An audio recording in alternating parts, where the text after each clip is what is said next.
দুঃখের পাহাড় দেখে যারা ভেঙে পড়েন, কষ্টের ভয়াল রূপ দেখে যারা মুচড়ে যান, তাদের জন্য এই আয়াত দুটি অবশ্যই আশার আলো দেখাবে।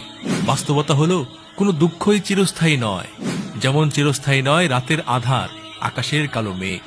প্রকৃতির এসব বিষয় নিয়েও যদি কেউ চিন্তা ভাবনা করে, তবে খুব সহজেই সে বুঝতে পারবে।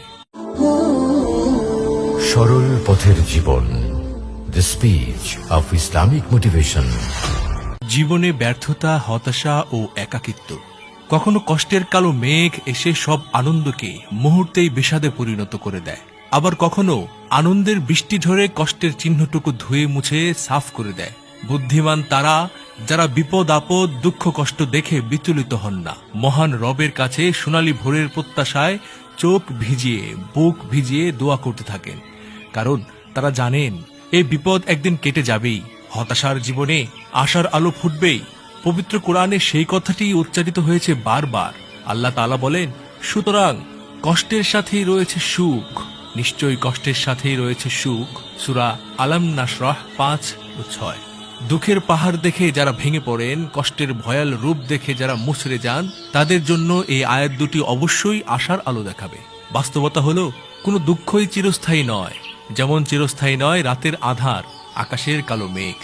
প্রকৃতির এসব বিষয় নিয়েও যদি কেউ চিন্তা ভাবনা করে, তবে খুব সহজেই সে বুঝতে পারবে।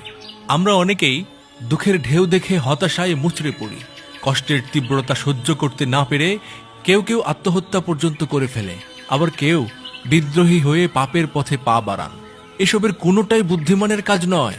বুদ্ধিমানের কাজ হলো ধৈর্যের সঙ্গে পরিস্থিতি মোকাবেলা করা, শত কষ্টেও আশায় বুক বাঁধা, এই বিশ্বাস লালন করা যে একদিন এই অন্ধকার কেটে যাবেই, ভোর আসবেই, কষ্টের জীবনে আলো ফুটবেই। পবিত্র কোরআনে আল্লাহ তাআলা বলেন, হে আমার বান্দাগণ, যারা নিজেদের উপর বাড়াবাড়ি করেছ, তোমরা আল্লাহর রহমত থেকে নিরাশ হইও না। অবশ্যই আল্লাহ সকল পাপ ক্ষমা করে দেবেন, নিশ্চয়ই তিনি ক্ষমাশীল, পরম দয়ালু। সূরা জুমার আয়াত 53। তাই আসুন আমাদের দুঃখের জীবনে আশার বীজ রোপণ করি। একদিন এই বীজ মহিরুহে পরিণত হয়ে আমাদের সব কষ্টের অবসান ঘটাবেই ইনশাআল্লাহ।